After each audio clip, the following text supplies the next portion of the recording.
বর্ণপরিচয় স্রষ্টা সমাজকারক বিদ্যাসাগর, সেই বিদ্যাসাগরের জন্মভূমিতে চলেছে বিদ্যাসাগর মেলা এবং সঙ্গে আজকে চলেছে ঘাটাল মহকুমা সাহিত্য একাডেমির উদ্যোগে কবি সম্মেলন। এই কবি সম্মেলনের আমন্ত্রিত কবি অরূপ ভূঁইয়াকে আমরা পেয়েছি। সেই অরূপ ভূঁইয়ার কাছ থেকে কবিতা আমরা শুনে নিতে চাই, যে কবিতা আজকের এই কবি সম্মেলনে তিনি পাঠ করেছেন। আপনার নাম? আমার নাম অরূপ কুমার ভূঁইয়া।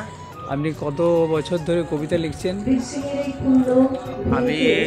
আমার বয়স যখন আমি 1986 থেকে আমার প্রকাশিত হচ্ছে ছাপার আকারে, তো তারও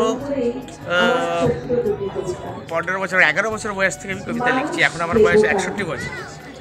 আমি অবসরপ্রাপ্ত শিক্ষক। কতগুলো কাব্যগ্রন্থ প্রকাশ হয়েছে? আমার 5টি কাব্যগ্রন্থ প্রকাশিত হয়েছে এবং বিদ্যালয়ের পাঠ্যপুস্তক হিসাবে 7টি বই বেরিয়েছে। মোট আমার 12টি বই বেরিয়েছে। বাংলাদেশ থেকেও স্বর্ণপদক পেয়েছি।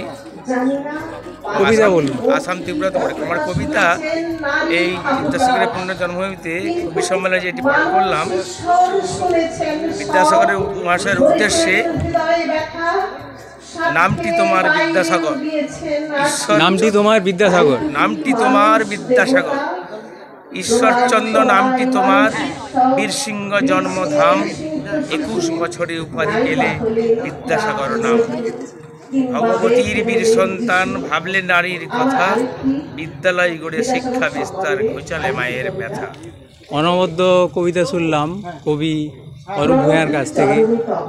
বহুদিন কবিতার চর্চায় আছেন। ঘাটাল মহকুমা, বাংলাদেশ, আসাম, ত্রিপুরা, আরও ভারতবর্ষের বিভিন্ন লিটিল ম্যাগাজিনে তার কবিতা প্রকাশিত হয়। বীরসিং থেকে ক্যামেরায় রাজীব পাত্রের সঙ্গে আমি শ্যামাপদ প্রামাণিক, STSP news Bangla, Indian news Kolkata. সবার খবর সবার আগে।